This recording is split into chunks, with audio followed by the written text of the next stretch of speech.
Hi.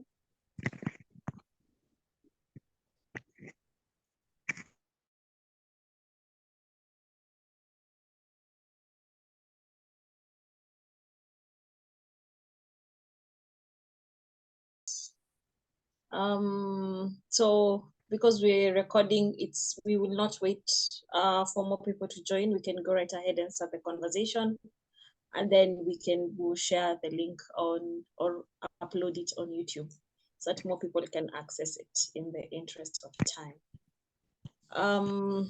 Maybe we can start with a round of introductions. My name is Maureen Kawera. I work with Mentor 360 as the Programs and Partnerships Lead. I'm also a counseling psychologist by profession. Yes, that's a little bit about me. We can go to Aisha, then Fahe, and then I know Ian is on the call, and then Priska. Okay.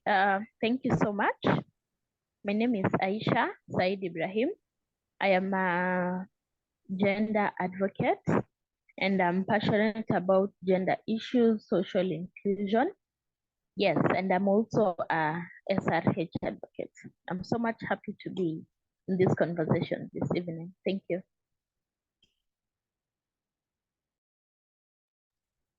Thank you, Aisha. Fahe?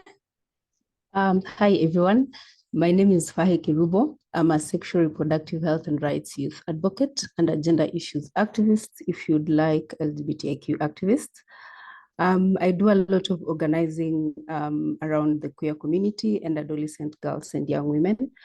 And I'm affiliated with a number of organizations, but majorly I'm the programs lead of the LBQ program lead at Positive Young Women Voices. I'm happy to be here, and my pronouns are they, them. Over to you, Maureen. Thank you. Thank you, Fahe. Ian? Hi, everyone. My name is Ian. I'm a counselor from Mental 360. I'm also happy to be here. So thank you for showing up as well.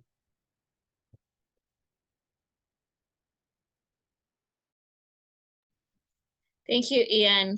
Friska?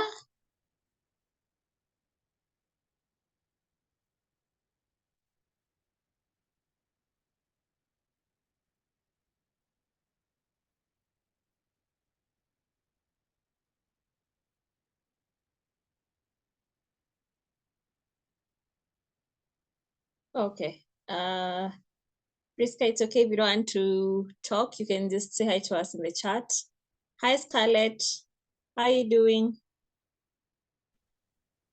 Hello, hi. I am well. I hope everyone else is well. I don't know how we're supposed to say hi or just hi. So you can introduce yourself before we kick it off.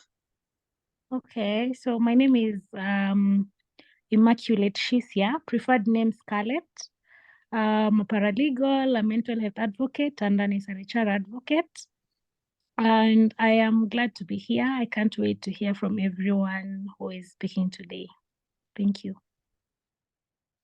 Thank you, Scarlett. I can see Priska is having some trouble unmuting. Oh, okay. Yeah, so I'll try that and then we can. Okay, Priska, now you can try and see if you're able to unmute.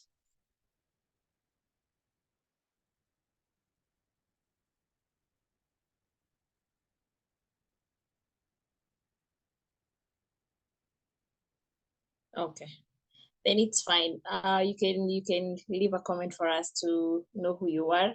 Welcome everyone. We're going to go right into it. Our panelists today are Fahe and Aisha. Thank you for agreeing to be part of this conversation. You have mentioned you are gender activists, you work in different circles within the gender space. Maybe I can give a background of who Mentor 360 is. We are an organization that majorly and heavily leans on mental health, and we are youth-led and youth-focused. Our conversation today is after a partnership with an organization called Code for Africa, and the partnership for us as Mentor 360 is to offer psychosocial support to individuals who are have experienced online violence, online harassment, any form of online harassment. The space specifically was for women in politics, women journalists, and women human rights defenders. And for the conversation today, we were able to invite Fahe and Aisha to come and share their experience in the same space. We were meant to have those who have been in the conversation before. We're meant to have Rebecca as our counselor of the day. Today we have Ian. Thank you, Ian, for honoring us with your presence, and we look forward to also insights from you. I will go right to it.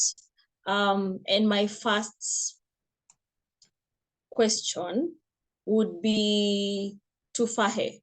Fahe, maybe you can tell us, in the space where you're in, you may not identify as a woman human rights defender, but maybe this can be a learning moment for us to understand what you do in this space, in the LBQ space, and what that means to be a human rights defender. This maybe despite the fact that you don't identify as a woman human rights defender. Thank you so much, Maureen.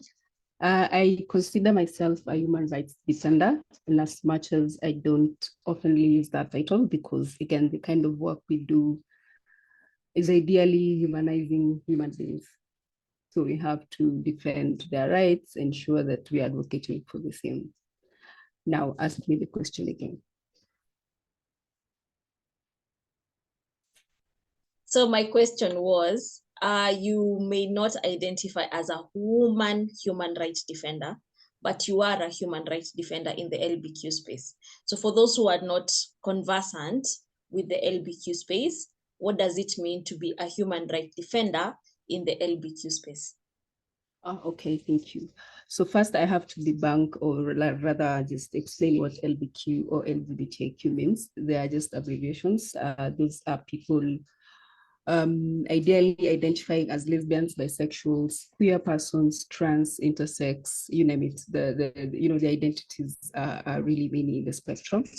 And the kind of work we do is ensuring that the voices of queer people are heard, because again, this is a community that is really marginalized when it comes to health matters, when it comes to human rights issues. You find that people are being violated basically because of who they identify as. They're not able to access certain services because, again, they are presenting in a certain way that is not acceptable in what the society is calling acceptable when it comes to gender identity and sexual orientation. So the kind of work we do is ensuring that these voices are continuously heard, and justice ideally is done to those who are being violated, for those whose human rights are being violated, and also ensuring that we're empowering this community and the public in general to ensure that, the rights of this community, we are not asking for special treatment, but we just want our human rights to be upheld. Yeah, that is the kind of work we do. In a nutshell, it's a lot, but holistically, I'd put it like that. Over to you. Thank you. Thank you, Fahe. So Aisha, you introduce yourself as a gender activist. So is it different from what Fahe does? If yes, maybe you can elaborate a bit more how different it is to be a gender rights activist. Why a gender rights activists? What rights for women need to be defended or need to be fought for? Yes. Thank you for that question. And I think I was reading somewhere that everyone should be a human rights defender, or everyone should be a gender advocate. I mean, So basically what I do or what we do is to ensure that the rights of women, and particular on women's rights, are upheld. And that means that one, upholding the rights of women, that is standing against gender-based violence, which of course violates the human rights. When it comes to women being able to access sexual and reproductive health services and commodities. Yeah. So my main focus or what I work for, what I work is majorly voicing the plight that women go through. Like for example, last year during the elections, we were just vocal in ensuring that women's voices is really hard even in the political space, which is often being stepped on. I mean, women are not seen like they can be leaders, they can be loud in some politics and stuff. So for me, to loud that the structural and the systemic notions that women are not are inferior beings to stop. So yeah, that's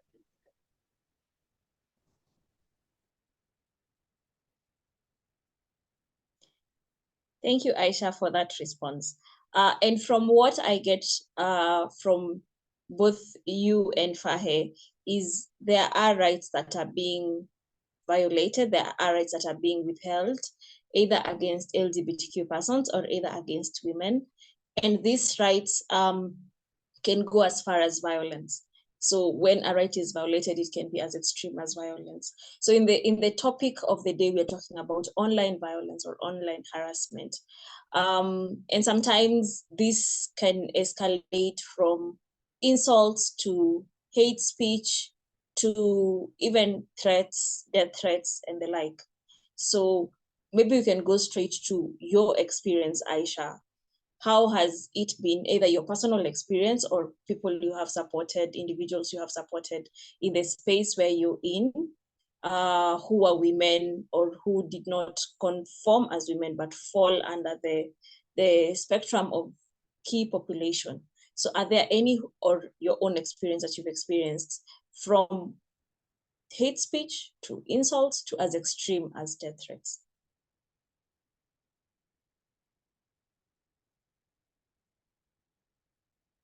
You're muted, Aisha. so yeah, thank you. In my line of advocacy, I can say that I've experienced insults, and maybe being very particular in our today's topic of discussion, digitally or online, you know.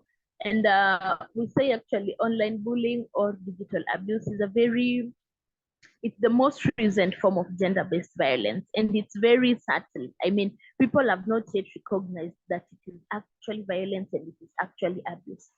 So I remember in my WhatsApp sometimes back, I used to like post questions on sexual and reproductive health. And there was a time I posted on the rights of women to have abortion, I mean, safe abortion. And of course, I got a lot of one. Of course, your religion does not allow that. It's a taboo to even speak about that and all that. And even some people were going to the extent of telling me to immediately remove that question. I mean, it shouldn't be a topic of discussion at that particular point, and I should remove it, or else they will go to I mean, it was totally unacceptable for them. And I received some very harsh words. And it was my WhatsApp, I'm using my phone, my data, and all that. So yeah, I can say. And of course, when people are raising concerns in that, oh, you're only speaking to the women and all that, where you're using the voice, you find that yes, it's a genuine concern, and we are working with both men and engagement with gender equality. But the manner in which people are raising it, they're raising it in an insulting manner, in a threatening manner, and all that. So yeah, I've experienced that. Thank you. Okay, from what I understand is there is a lot of intolerance to conversations around SRHR that make people uncomfortable. And the minute they feel they are uncomfortable with the topic or the conversation that is being had or being suggested, then it turns to now attack and insult and a lot of resistance. So I'm curious, Fahe, if has this been the same for you? Thank you so much, Maureen. I think yes, it has been the same, and I could say maybe worse, or in adverse. I'd say in major ways. And I'll give an example of, I think it's this year when the Supreme Court said that groups or Kenyans have a right to, to form associations and give a pass for queer organizations or organizing to ideally, register with the name as it is, not by, by any aliases or any other. From that decision alone, there was a lot of online harassment of especially queer activists or persons who are really supporting this kind of ruling. And this online harassment has been majorly pegged on the gender identity, the intersection of the gender of people and the activism work that people do.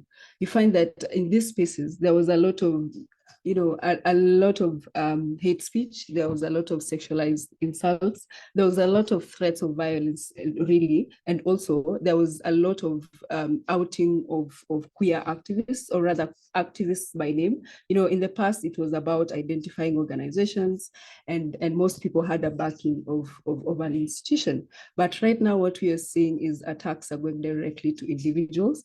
And most of those who have really suffered this kind of downfall is queer activists who are really open, or women, rather, human rights defenders. Let me just use the term human rights defenders, regardless of the gender they identify as. You find that if they are supporting a certain cause that majority of the people or the society is against, one of the things that happen is being attacked as an individual, people really throwing out threats. And one thing that is going to do to you as an individual, and it's really a major impact to your work, is that you will have fear.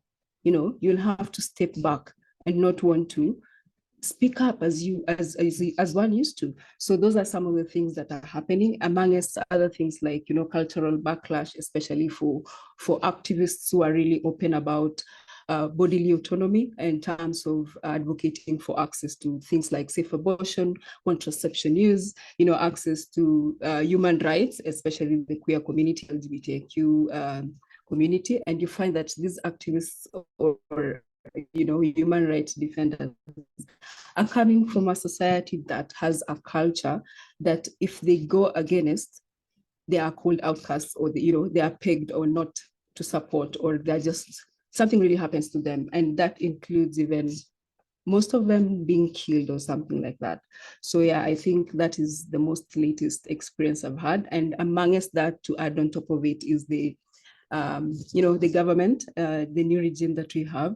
It has been really based on Christian fundamentalism a lot. And we found that a lot of policies are being revised. And one of that is Uganda is a leading example when it comes to the anti-homosexuality bill that is now currently, an act that is being implemented. And those are some of the consequences that are really happening in terms of backlash and other things when it comes to this kind of work that you're doing. Over to you, Maureen. Thank you. Thank you, Fahe, for the elaborate response. And from what we're hearing, it seems like things are escalating. And my next question would be to our Counselor of the Day, Ian. Sorry. So we've heard from both our panelists that there are so many angles to the attack, and there are so many aspects to the attack, because sometimes it's because of our religion, sometimes it's because of our background, our cultural background, and it seems to be a multi-dimensional thing. So is there any impact of this attack? So if, for example, today I was attacked because of my son, would there be any consequence? Would there be any impact? Would I feel anything, or is it just an online thing and there is no impact? Ian? I'd say there's there's definitely impact because these experiences can be quite traumatic, they can be quite overwhelming. It's something that, especially like getting attacked online, either for your positions on certain matters or based on your identity, these are things that can be quite stressful for someone to deal with. And it's also hard to avoid because maybe the form of advocacy you do is done mostly online. And so it's more of a question of how does one cope with all this stress and pressure, because it's something that's quite unavoidable. So I'd say the impact can be quite high on someone's mental health and also their well-being. Back to you, Maureen. Thank you, Ian. Maybe you can explain further and tell us what are some of the signs to look out for me to realize, well, this can be a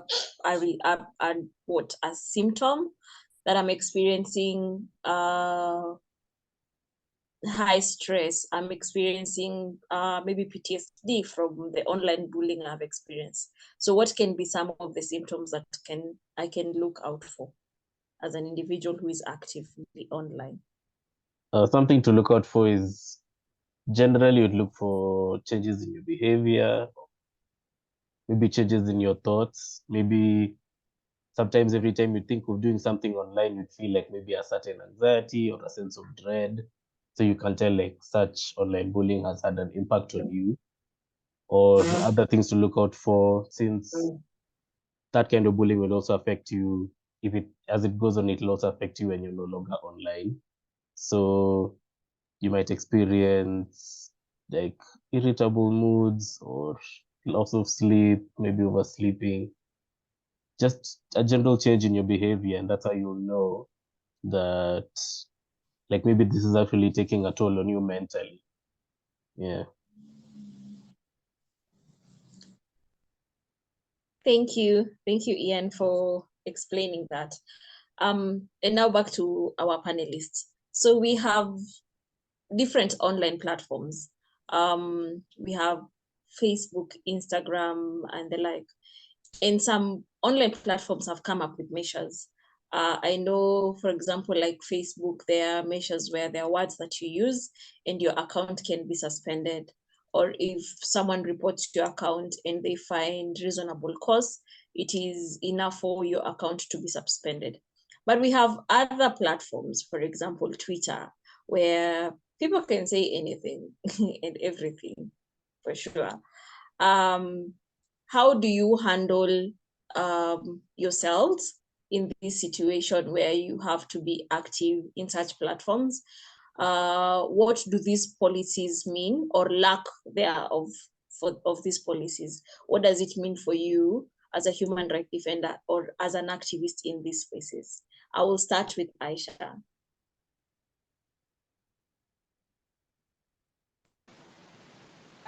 Thank you, Maureen, for that question. I think for me,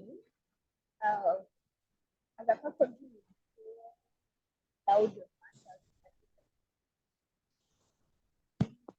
Aisha, maybe you can increase your volume. We cannot hear you.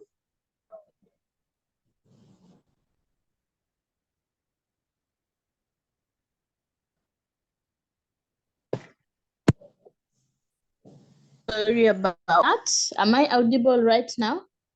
Yes, now we can hear you. Thank you. I'm sorry. I think maybe it's the earphones. So I'm saying, as a person who is into advocacy and speaking about women's rights and all that, one social media platform that I fear most is Twitter. That is because I've seen most of my colleagues being torn apart, I mean, thanks to Twitter. So yeah, that is one thing that as an individual, I'm always very fearful when it comes to it. But maybe just to answer your question, Maureen, on the policies. Yes, at least Facebook maybe is trying in curbing. You cannot use some words, they can be reported and all that. But still, we still see a lot of bullying, a lot of abuse and threats still on Facebook.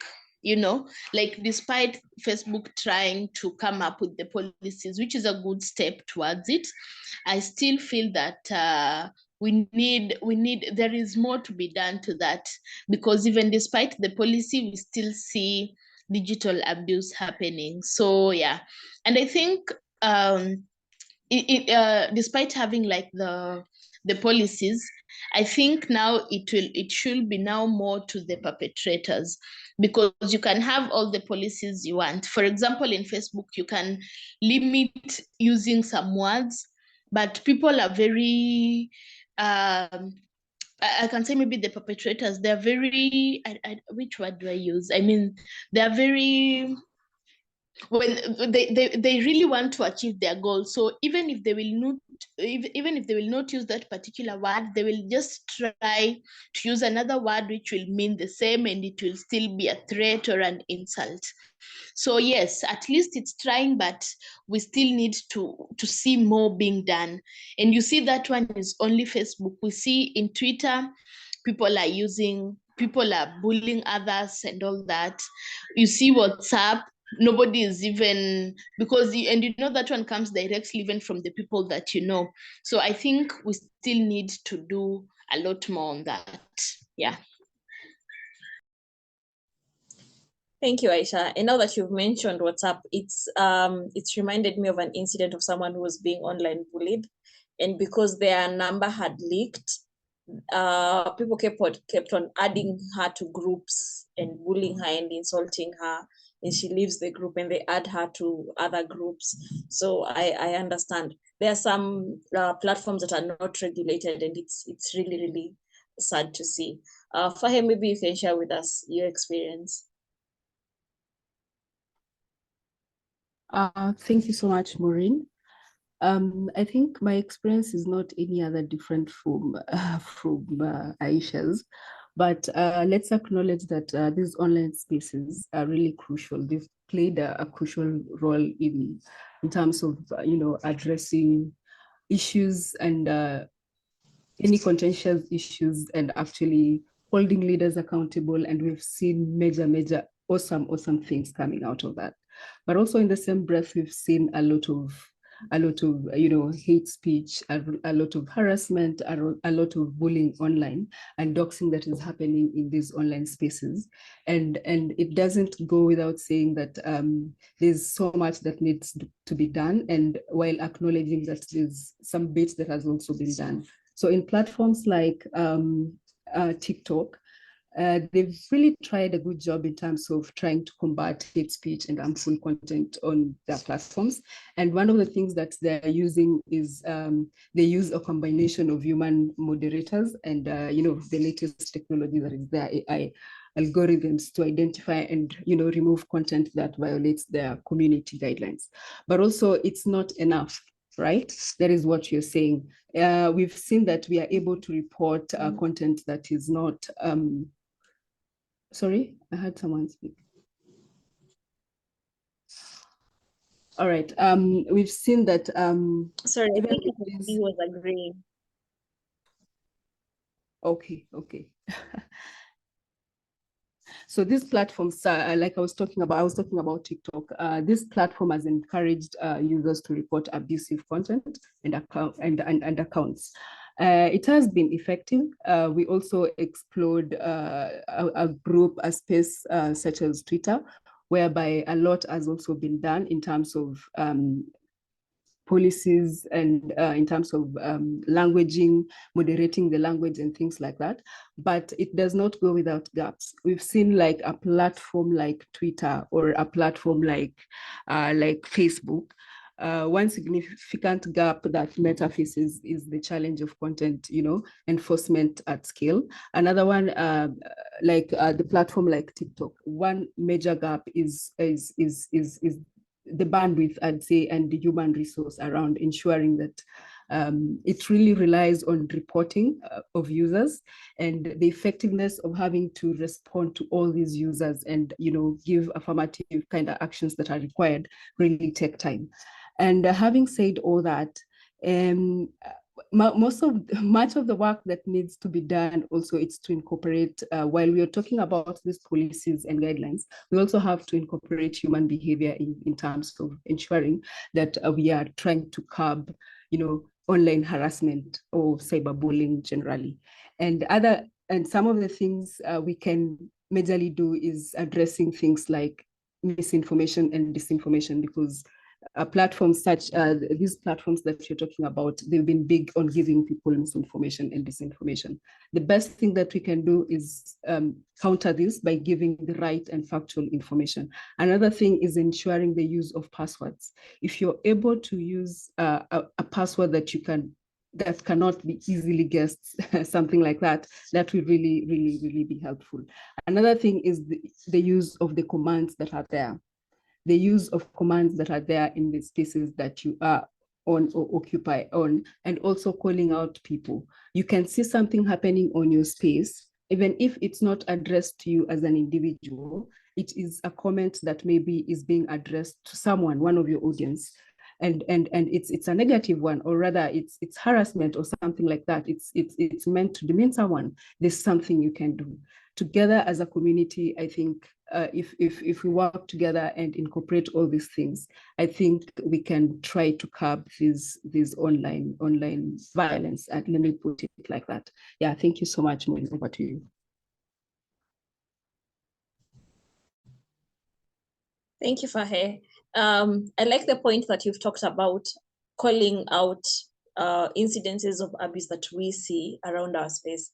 I remember there's a time when I think it was around the election time, when everyone was trying to give their own opinion online, and you get to realize you've been friends online with people who you didn't really know them until you find them leaving a comment in a certain group or in a certain space. And then that 2 second where you decide, do I address this or do I leave it as it is?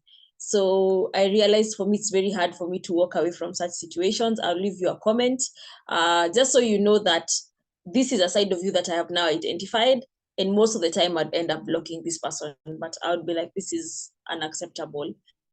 And then block them. I feel for me, it's easier to disengage, but for you to know why I have disengaged. But there are those who now want it to be, now from who they were attacking, they now decide to come and attack you.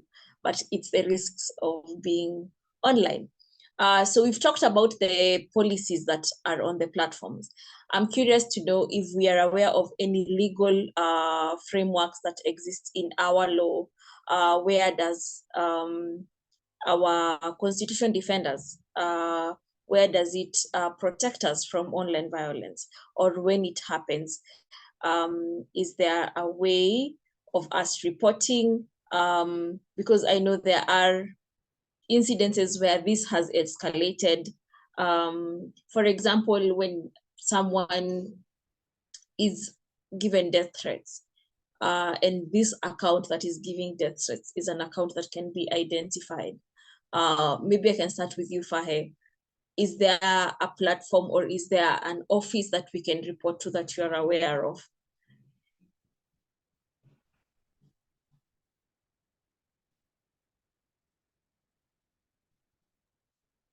Thank you so much, Maureen. Well, truth be told, I don't think there's a lot of policies in terms of online navigation yet, but I'm sure there are a bit of those that exist that we can use. For example, under the cyber crimes in Kenya, we have, under the cyber crimes, you also have a policy around that people are able to report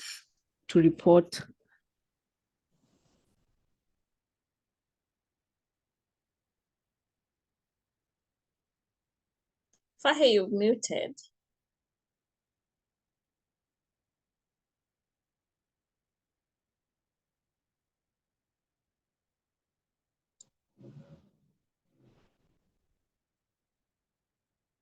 Fahe, can you hear me?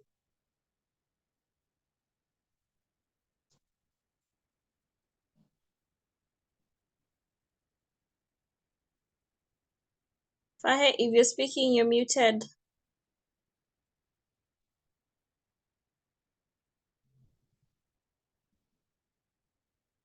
Okay, so as we wait for Fahe, maybe I can read the comments. Scarlett is saying, I have experienced cyberbullying as a queer human rights activist. It really drained me. I had to take a break from social media. And then we have Raffle says, I second Scarlett. For me, I sold out my phone because it's easier that so I can't be curious to see what they have to say every day until I was okay. Yeah, thank you for sharing your experience, Scarlett and Raffle. Hi, Maureen. Sorry. Yes, Fahe, you're back now. Yeah, We can sorry, hear you now. There was a bit of noise from the background. I had to. Yeah, you had muted. Okay. So as I was saying, we were talking about the legal framework. So I was talking about the cyber crimes in Kenya. We have the Computer Misuse and Cyber Crimes Act of 2018, and this addresses the cyber crimes, including online harassment and abuse. Some of the provisions of that act are relevant to combating harassment and abuse, such as, the bit of the definition. The act defines offenses related to unauthorized access to computer systems, cyberbullying, cyber stalking, and publication of false information, providing clarity on what constitutes illegal behavior. Secondly, the penalties to that law is that the law establishes significant penalties for offenders. This includes fines and imprisonment, aiming to deter potential perpetrators. So that is one of the policy that I know anyone who's going through a cybercrime or going through online abuse can really use. But it also goes without saying that we can also utilize the guidelines that the platforms themselves come with. You can also report, and I've had stories, really awesome stories online of people sending petitions to, for instance, Facebook, and there's something that can be done about that. Sending, your report to Twitter, and there's something that can be done about that. Yeah, so I think above and that, in terms of policies, we also need to ensure that these policies are only implementable if they are known to the people, and if for instance, those who are mandated in implementing or not implementing really, like the police, that word has gone. So there's need of ensuring that even the police or the people you're going to report to are really privy to this information, and these are people who can really give you the right assistance that you need. Yeah, so I think that is it for me. Other than that, Maureen, I think anyone else can share if they have any information in terms of the legal framework of online spaces, for instance. Yeah. Yeah, thank you, Fahe. And maybe our audience anyone can raise their hand or drop a comment if you know of any legal frameworks. To Aisha, maybe my question would be, we've seen a lot of challenges when it comes to handling GBV cases on the ground. And we can only imagine how more challenging it would be, or how complicated it would be handling such cases when it comes to online harassment. Has this been the experience for you? And Fahe has said we can continue sensitizing the police. What are some of the conversations we can have with them on how to sensitize them when it comes to online harassment? And maybe are there gaps when it comes to reporting and response? I know I've asked two questions in one. Aisha?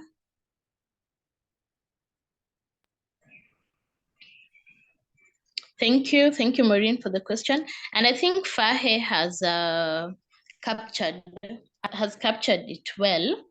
Yes, we have the law, okay, for now, cyberbullying is a criminal offense. But as we started during the conversation, I mentioned so many people are not even aware that cyberbullying is a criminal offense. So it's even hard or most survivors or people who have been bullied online, they're not even aware that they can report and actually something can be done to them. So I think, as it was echoed, we really need to have a lot of sensitization, education, and awareness on this law. And even to the police, I'm trying to imagine if just a Kenyan citizen goes to the police station and tells them, I'm coming to report a cyberbullying, and a police who is not very familiar with this law. I mean, I'm just trying to imagine how hard it will be for them to take it even seriously. I mean, ulikuwa tu kwa simu. I mean, how is it even a case and all that? So it's true. We are glad it's there actually, but we really need to see more conversations, and we even need to have more conversations like this, Maureen. I mean, we need to have Mental 360, many other organizations, many other spaces where we can really speak about this, because people are really not aware that it's actually a crime, that one can actually report that somebody came to my WhatsApp and insulted me. I mean, so we really need to have awareness creation when it comes to this. And probably maybe the second question, if I got it well, how the police can be made aware of this. I'm sure they normally have maybe their trainings or their maybe weekly meetings, I don't know, but it can be brought as a serious agenda to bring them up to speed about the law, so that when anyone comes to report, they're really aware of it and they even know how to navigate or around it. And of course, without saying also, awareness to the general public that if someone insults you, if someone harasses you online, you can report. So I think it's our responsibility as a society to ensure that everyone knows about this law, so that when someone is harassed, they know that they can report, and where they're going to report to the police, they're also aware how to handle the case. So I think a lot needs to be done. Yeah, thank you. I hope I've answered. Yes, you have. Thank you, Aisha. My next question would be to Ian. From a counselor's point of view, if I have experienced online harassment and I need to make a case, if I come to you as a client, is it possible to have proof that I have been emotionally affected? Because the extreme end of it is we've seen a lot of cases where online harassment has escalated to death by suicide. So is it possible for one to experience online harassment, experience the impact of online harassment, and get not only support, but maybe a document from a counselor that can be used in a legal setting to prove? Because when it comes to legal proceedings, there has to be proof. If someone is reporting a case of physical assault, you get a P3. But we do not have, I believe I have not seen a P3 for psychological abuse or emotional abuse. So Ian, is there a way that a counselor can support a client who's gone through emotional abuse through online harassment to get a document that they can present to the police? I think so far I've not really come across that, and I'm also not sure how legally that would be supported, because I know I've not really come across any cases where maybe you were asked for maybe to psychologically assess if someone was affected by specific cyberbullying. I think the only times I've seen the courts ask for the input of a counselor or a psychiatrist is to maybe deem if someone is mentally fit to stand trial. So I can say, at least as far as I know, I don't know if we are there yet. So the only support you'd be able to give for someone who's experienced cyberbullying would just be either counseling or social support through support groups. But I don't know if we've reached a point where a counselor's input would actually help this case stand better in court. Yeah. Okay, so this clearly shows there might be a gap when it comes also to the legal framework, when it comes to proving the case, right? Yes. Yeah, so maybe something we can consider as counselors to see how we can support survivors of online harassment as much as also offer them therapy. Yes. Okay, thank you, Ian. My next, let me check the chats first before I go to my next question and see if there are any more sentiments. So to our audience, please feel free to engage. You can raise your hand, leave a comment, leave a question for us if you have any question. My question to our panelists, my next question, I think I'll address this to Aisha. So when it comes to accountability, so we do have these conversations, and I feel like we are very good at having conversations. But sometimes it feels like the conversation only ends somewhere, especially when it comes to the online platform. So if you, for example, in the space that you work in, how do you move the conversation from an online conversation to an actual movement or an actual campaign on the ground? How do you package what you do for you to have more impact and reach more people? Maybe that is what I'm asking. So how do we move this conversation from, yes, online harassment affects mental health, but how do we now scale it up to ensure that even those who are experiencing it get justice, or even the institutions are responsible for safeguarding, we are able to hold them accountable? Aisha? Thank you, Maureen. For me, first, I think it's a collective effort. Maybe, for example, me as a gender advocate or activist, I cannot make it a success when I'm alone. I mean, number one, I need, of course, maybe to go to the ground, talk to people about it.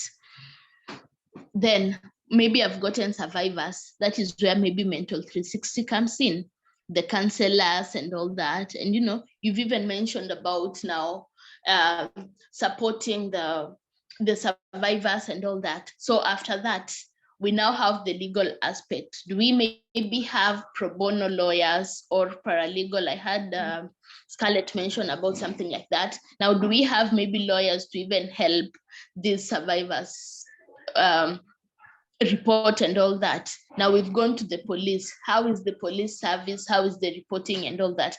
So for me, I think moving the conversation now from just being an online webinar to actually actualizing it, I think we need to have a collective aspiration to see it happen. And we need to bring everyone on board, the activists, the counselors, the police, and also now, of course, creating that safe space for the survivors. We need to create a space where more people will come out and say, one, I didn't know it's harassment or something like that. And, you know, I think we also mentioned something on behavioral change, because I think the aim here is not just to arrest the perpetrators, it's also to change our behavior, because somebody might be doing it without maybe knowing. I mean, they don't know it's abuse or something like that. So we also now need to change the narrative. We need to ensure that there is that behavioral change in our social media platforms. We need to educate people that doing this, harassing people, bullying this and all that. So for me, this is a collective approach that we need to have, so that, and I think I really like that point, because yes, we've come, we will speak for 1 hour and then what? That is just the end of the conversation. So I really like that aspect that you've brought up now. After the online, what next? What do we do?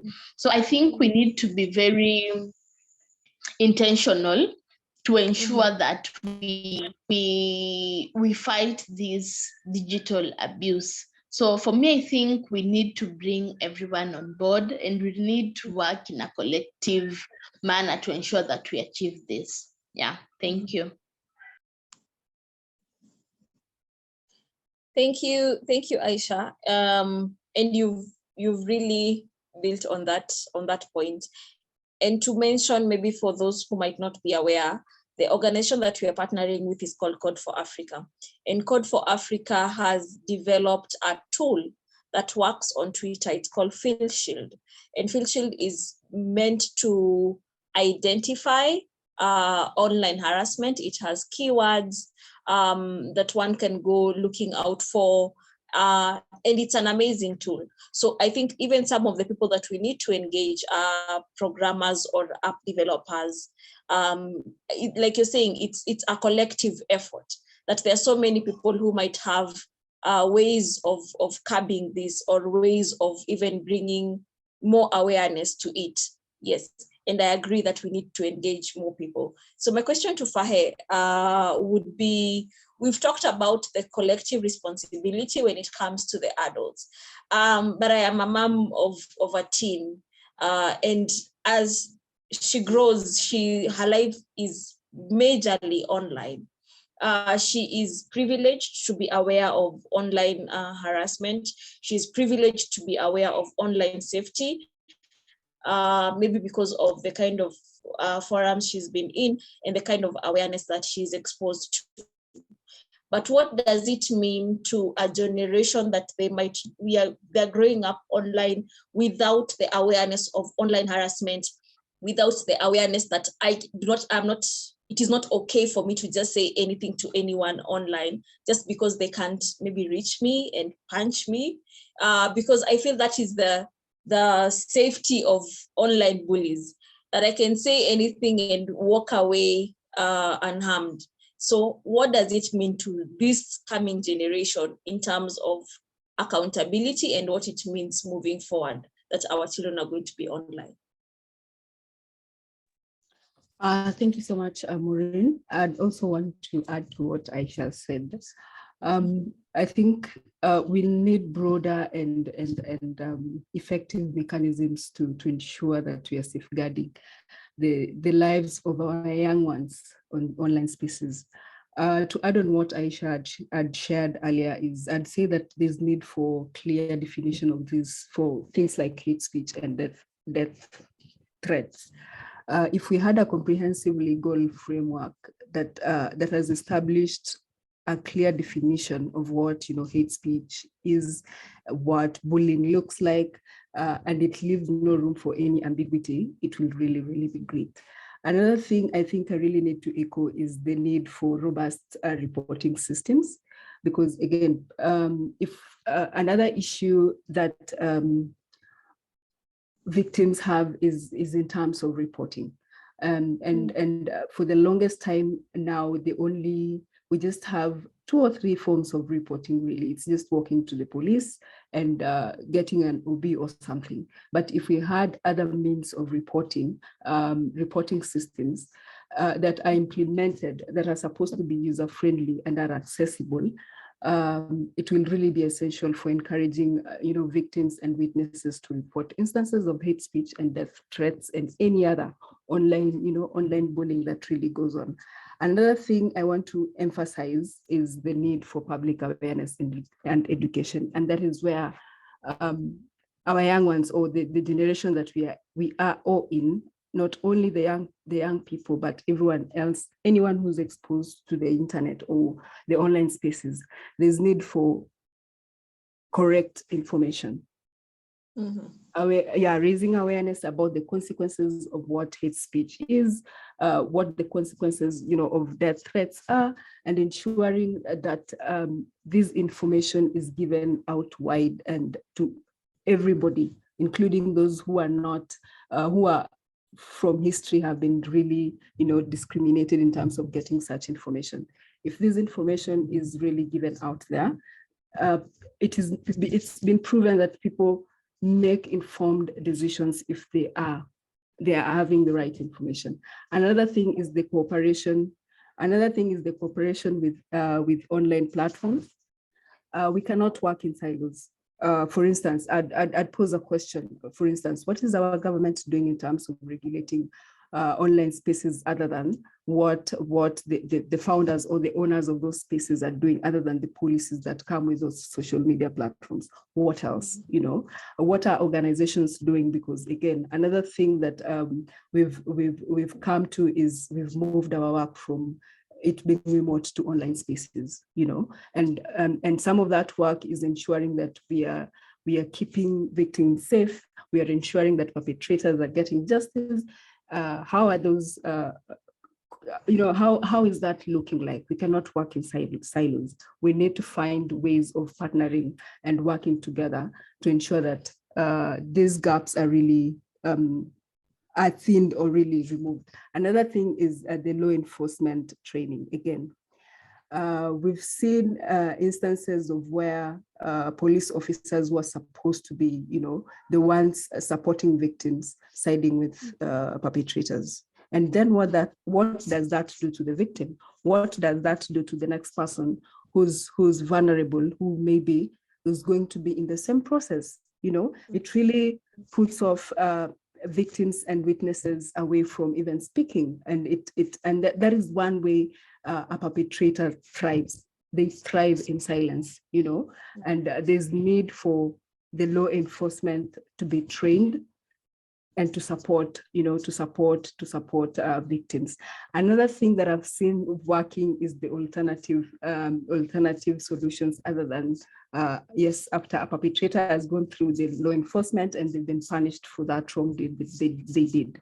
I've seen different people coming up with different initiatives of supporting perpetrators in terms of, again, I want to support what Aisha has been saying in terms of behavioral change. What we don't want is just putting away people. There are reasons as to why these people are the way they are. It could be the socialization they've been through. It could be the cultural beliefs that they've been built. They've grown into being and believing. It could be other things. It could be trauma. It could be a lot of things. There's room for people to change. And what is more desirable is a behavior change of a person. That is the biggest and the best apology you can give a person. Another thing is the data collection and analysis. Another problem we've had is the lack of data. A lot of things are happening, but we do not have a system that really collects this data. If we can have a backed up system, and this is where the government, we always have questions. What is our government doing? These are things that we put them in power to support us in, to ensure that they're doing these things for us. What are they doing? And I think the last thing I want to add on that is ensuring that there's also anonymous reporting and whistleblowers protection. Yeah, because these are the people who are ensuring that they're the ones who are between the victim and the perpetrator. That they are the voice when we usually say that victims do not have, they're voiceless. Yeah, so if their protection is guaranteed, then I want to trust that victims will get a lot of redress, and a lot of that will change. Lastly is the fast tracking of the judicial processes. We've reported cases, but it's taken forever for them to be finalized. Yeah, so something has to change on that part. We have to know how we can fast track the judicial processes that really happen, because again, delayed justice is denied justice. Yeah. So I think I've said a lot. Over to you, Maureen. Thank you. Thank you, Fahe.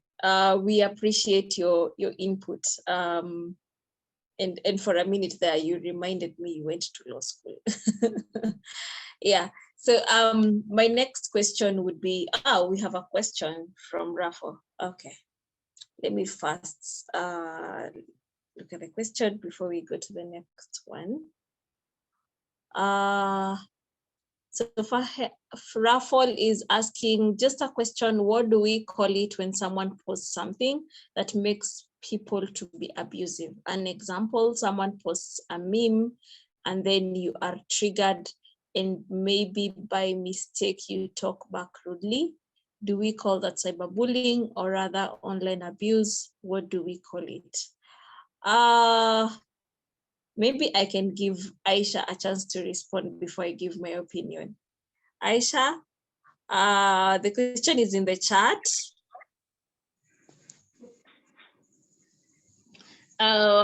Thank you for that question, Rafa. I think even when Fahe was speaking, two things came into mind, and I was just thinking of how crazy this digital abuse is, because some of it is coming actually in terms of memes. And I was actually thinking about it, and I'm glad this question has popped up, because you see maybe a meme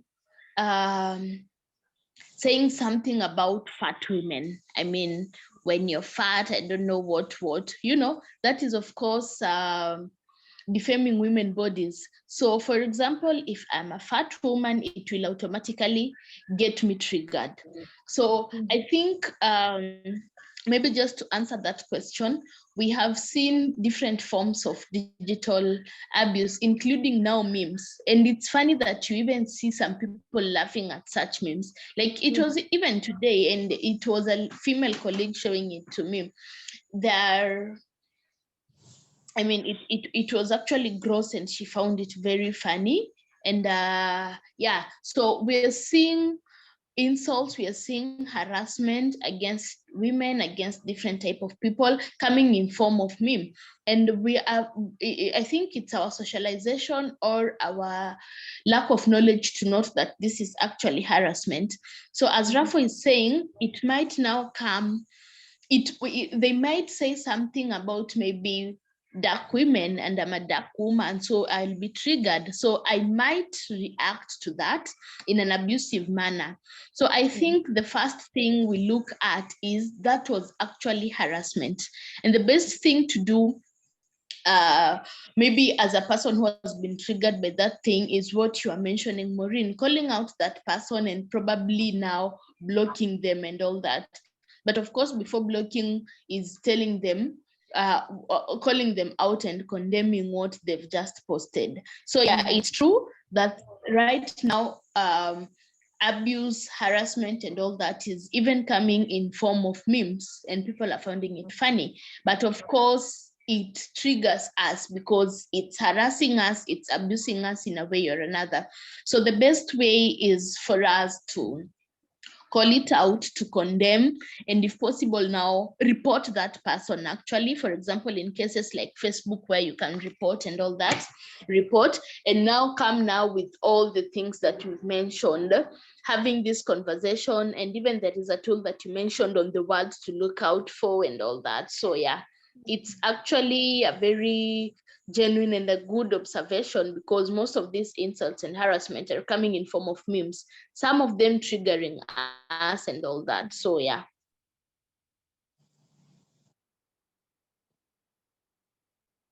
Yeah, thank you, Aisha. I have seen a response in the chat from Naila.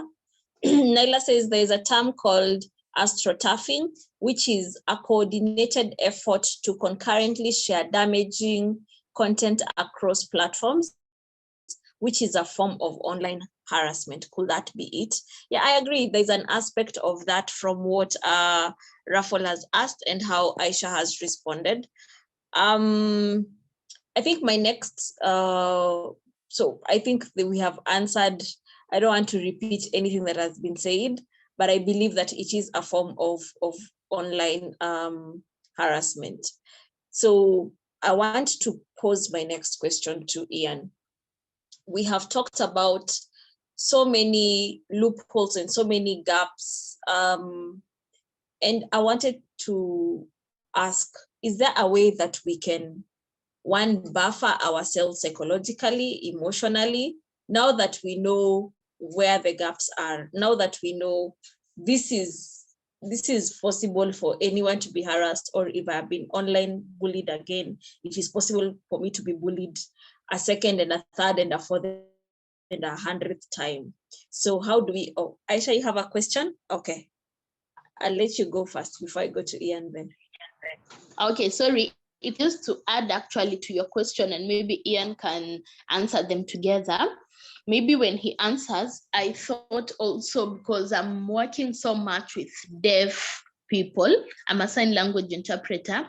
So also the aspect of persons with disability, of course, with their unique challenges and all that. So I think maybe when he answers that, he can also incorporate how to deal with that also. Thank you.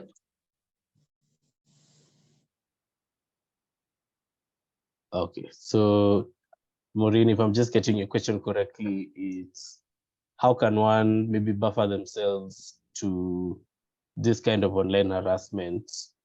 Since I'm assuming you're asking this because if we're going to continue engaging in these online spaces, the online harassment will still be going on. So I think it's pretty hard to like toughen yourself up to cyberbullying or online harassment, because a lot of the time, even these people who are cyberbullying you or trolling, most of the reactions they're trying to get out of you is what they want when they send comments.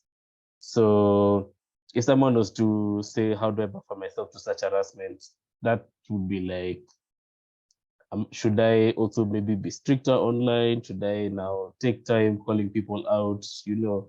Does that mean now I'll start engaging with them on the same level they engage with me?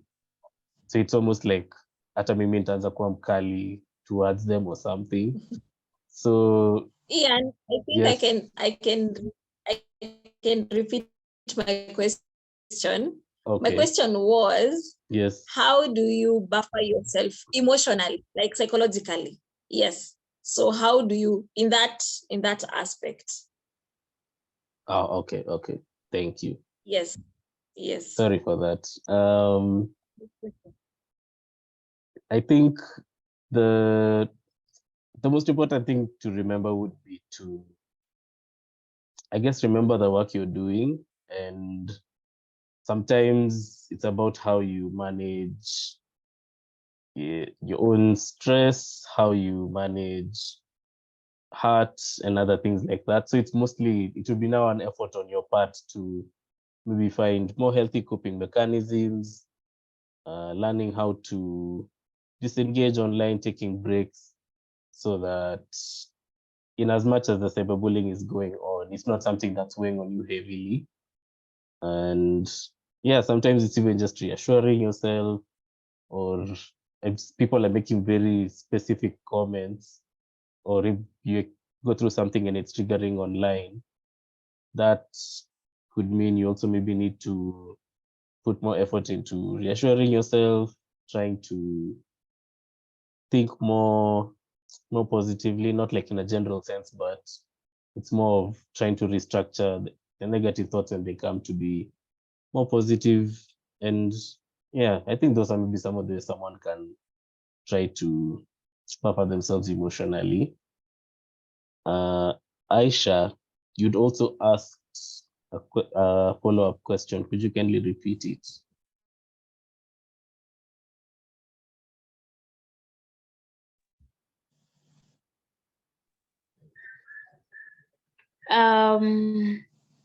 I think you've pretty much answered it, but I was just curious on how now do we also bring the aspect of persons with disability with their unique with how unique they are. Of course, for example, a deaf person, when they've been harassed, I mean, how do they even report? Sometimes getting a counselor who has a sign language interpreter and all that, I mean, who do they speak to and all that? So I just wanted us to bring in the aspect also of PWDs when it comes to digital abuse. Okay.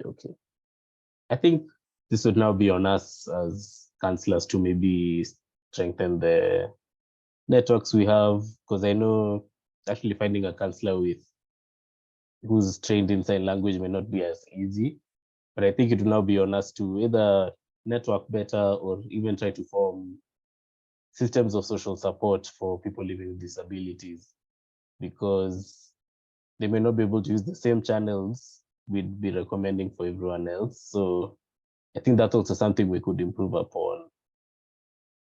Yeah. Thank you, Ian. And I agree with what you've said. I think for any individual, whether it's a person living with a disability or not, I believe that self-care is something very important, and it allows us to build resilience when it comes to addressing issues. Anytime that you find yourself being easily triggered with things online or even in your own life, it might also be a sign that you're burnt out and you might need to take time off to rest and also do some bit of self-care. So back to you, Ian. Maybe you can tell us what are some of the self-care practices or techniques that we can apply in our lives, whether they are online self-care techniques or offline, that can help us when it comes to being emotionally stronger or psychologically stronger when it comes to handling online abuse or challenges. Okay. I think even when you ask the kind of self-care someone can do online, I'd imagine blocking any people or accounts that post any material you find triggering would be something good. I think also depending on the social media platform, some have better reporting systems. So that could be a start. But also when we think of self-care, you're trying to imagine what are the things I do to relax or feel better about myself. So this could involve maybe disengaging online or like taking social media breaks to go and do like something you like, whether it's reading novels, nature, walks, or just any other activities that you enjoy outside of the advocacy that you do online. Because in as much as it's work we're doing online, even for regular work, you'd want to be able to take breaks and put more effort into self-care. So you're just looking at what are some of the things I enjoy, what are things I do to relax. It could be meditation, it could be breathing exercises, aromatherapy. There's a lot of different avenues someone could use when trying to improve or like trying to boost what they consider self-care for themselves.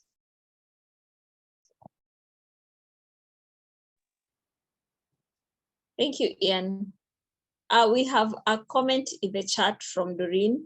Doreen says technology is constantly developing and the vice will always be there. It's a personal choice to identify how you want to consume your content. For example, if a certain page is abusive, unfollow it after reporting on the page also. Only consuming content that's informative to our lives. Off-grid also helps. Thank you, Doreen. And you've brought us to our next question, which I will address to Fahe. Doreen has shared with us a strategy that someone can use. So maybe you can share with us some of your practical strategies that you use in your own life to protect yourself from online harassment or to cope with online harassment. Fahe? Thank you, Maureen. Some of the strategies I think I can recommend is again, number one for me is if you do not have information, then there's nothing much you can do to protect yourself. So again, behavioral change. For me, I'm really big on ensuring that people have information and the right information of even protecting themselves and even the dangers of using the online platforms. Secondly, I'd want to, we encourage the use of safer apps, for instance, for those who are working in this kind of work. Instead of using WhatsApp, because I've heard WhatsApp nowadays is really being hacked, we've been told to use Signal, and mostly that is what I use when it comes to work issues. Another thing is the use of how would I call them? Strong passwords. It sounds cliche, yes, but for sure, if you can embrace the idea of using strong passwords, and when I say strong passwords, it's not your birthday month, it's not your birthday date, it's not your, it's not your names really, not the quick things someone can quickly guess or something like that. Another thing we incorporate in terms of safety as an organization or as an individual, we ensure that the kind of content I, as an individual that I'm putting out there, it surely has to be safe as well, right? We cannot expect being provided safe spaces to communicate and interact, but us ourselves are not extending the same grace, you know. So if we adopted using our spaces safely in terms of even the kind of content we are putting out there ourselves, the kind of content that will not really spiral back into hate speech, into a back and forth, then that will really, really be great. And when I'm saying content is things like, yeah, even those memes. Now, again, something funny that is happening is in terms of people throwing shade in terms of jokes, people throwing shade in terms of, you know, memes. And, you know, that is really, it's really bad because it's an attack on your, it's an attack on your person, whether it's a joke, as long as that content that is put out there it makes you feel some type of way. It's meant to incite, it's meant to abuse, it's meant to, you know, to violate. Whether it's in form of memes, it's in form of jokes. I think we really need to be as deliberate and intentional as possible to not feed into such kind of, you know, information, and also be able to call these people out. Another thing, I want to emphasize again on calling people out or calling these vices out, because evil thrives in silence. If we will be able to be collective, again, as the way Aisha said, collective effort in ensuring that we are calling these people out, we are calling these vices out, then I think there will be a difference. Lastly, it's things like, you know, file encryptions for those who are using, who are in workspaces, you know, secure email providers, private networks, etc. So I think those are some of the things I think I can recommend. Oh, again, another thing as young people, most of the time while we are saying online abuse is online abuse, most of it actually spills over to physical. So we also have to be very careful the places we go out to, the places we are hanging out, the kind of people we are hanging out with. Because again, the people who are doing these things, the people who are, you know, cyberbullying you, these are people who are known to us. They are not strangers, because I don't see how a stranger will have something to say about me, and they totally do not know me. So for some reason or another, these are people who are known to us. They could be colleagues, they could be, you know, friends, they could be acquaintances as well. And people who really have taken interest in you as a person, in as much as you haven't opened up that space to be, you know, to be cautiously, you are aware like that. So I think, yeah, those are some of the things I think I can propose. Maureen, thank you so much. Over to you. Thank you, Fahe. And as we wrap up, maybe back to you, Fahe. Do you have a support system, especially when it comes to the kind of work you do in the digital space? Yes, I do have a support system. And my support system looks like ensuring that I know of you know, the right police officers I can walk to, the right allies I can call whenever something happens and I know there's something they can do, you know, the right facilities to access in terms of when something happens, the right small circle of colleagues we empower ourselves together in terms of even debunking when it comes to a lot of issues. So yes, I do have a support system. Thank you, Fahe. So as we wrap up, maybe Aisha, you can share with us.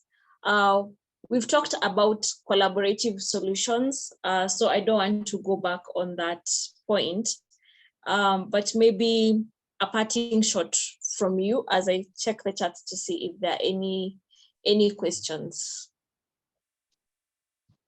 Thank you so much, Maureen. I think my parting shot will be, may we please have this conversation more and more. May it not be a one-time thing.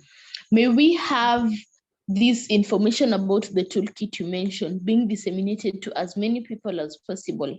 May as many people as possible know about Mental 360 and that they can be able to come for counseling when they're harassed online and stuff. So for me, I would like to say this is a very good conversation. This is awesome, and we really should not stop at this. As you were saying earlier, let's not stop now. And even as we're looking at maybe collaborative efforts, which of course it takes time, please let's not be silent after today's conversation. Let us disseminate this information to as many people as possible. Let's keep the conversation going. So thank you so much for this platform. It has been awesome. I've even learned a lot from this, and let's continue with this as long as we can. Thank you so much.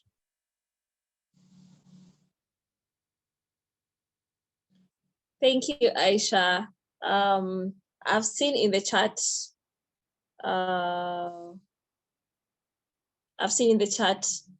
from Ian, he says, I have also remembered something else. Platforms like Twitter allow you to block specific terms from showing up on your feed. Instagram and Facebook should have similar features. This allows you to control exactly what will show up on your feed to avoid anything triggering. Thank you, Ian, for sharing that. We have a question from Rafa. Where can we connect with Mentor 360? Any online platform? Yes, Rafa, I'll share the online platforms as we wrap up. Parting shot from you, Fahe. Thank you, Maureen. I think I'd want to wind it up on terms of collaborations and how that look like. I think in this fight of digital, I don't know what term I can use, but where we find that the digital space is really not safe. Collaborative efforts are called for, right? And what I look at is mostly in terms of let's share expertise and resources, right? If, for instance, the way Mental 360 is offering mental services, someone else surely should be able, to support with something else, as opposed to working in silos. Because again, digital abuse, it can find you anywhere, whether we are working in silos or not. And that is how it really works. If we are divided, the more we are divided, the harder it is for us. Another thing I think I'd want to emphasize on is comprehensive understanding. Collaboration facilitates a more comprehensive understanding of the problem. Digital abuse, is complex and ever evolving. But by working together, stakeholders can share insights, data and experiences, which will lead to a deeper understanding of the root causes and being able to manage all those. Lastly, for me is, could we please implement holistic approaches in terms of navigating these online spaces? I want to also echo what Aisha is saying. Most importantly is let's center the people, let's center the young people, let's center, the marginalized communities, and organizing spaces like this, ideally having these conversations. Honestly, they really go a long way for all of us. We will never know what is happening if we do not have that information. So if we are receptive to creating spaces, safe spaces, where we are able to give people time to speak, time to express themselves, time to share their experiences. And from those experiences is where we curate, solutions from. So I want to thank, Mentor 360 for this opportunity. And I'm hoping that these spaces continue thriving and continue existing, whether it's online or physical or both. Thank you so much. Over to you, Maurice.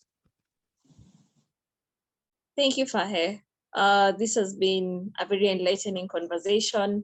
Thank you for everyone who plugged in. We are really honored by your presence, and for us is to just try and have the conversation around all areas that have any form of intersectionality with mental health, because our mental health can be affected in so many areas. And if we say we only look at what directly approach to mental health, we might not be able to reach everyone and find solutions and even see gaps and even find gaps in different spaces. So that is why we are opening up our forums to have different conversations. Thank you for the questions, the comments from our audience. We're really honored to everyone who's been with us throughout the session. First, I'm going to share our helpline number for anyone who might be in need of someone to talk to. You can call or WhatsApp our helpline number. I'll also put it in the chat. Our helpline number is 0710 360 360. That is our helpline number that you can get support from. 0710 360 360. You can call or WhatsApp. We are on all social media pages, platforms, sorry, Mentor 360. That's our handle on all social media platforms. In case you're not able to find us on the social media platform you're at, you can reach out to our helpline number and they'll share with you a direct link to our social media pages. Thank you so much for plugging in. We look forward to hearing feedback from you guys. You can drop feedback here in the chat or even through our social media pages. If you have any conversation that you would want us to have, even outside the online space, areas that affect our mental health, and we can call in experts and we can have the conversations, we are willing to do that. Please share with your friends, your colleagues, your loved ones, our contact, those who've experienced online harassment and are in need of support. Please share with them our contacts, and our platforms are open to support them. We do have physical and virtual counseling services, so we are able to support even those who are outside Nairobi, or even those who are not able to come physically for sessions. So thank you everyone for plugging in. Because of time, I want us to end it here. I was hoping I'd be able to. Okay. Ian, maybe you can stop the recording. Thank you everyone for plugging in. I wish you all a good night.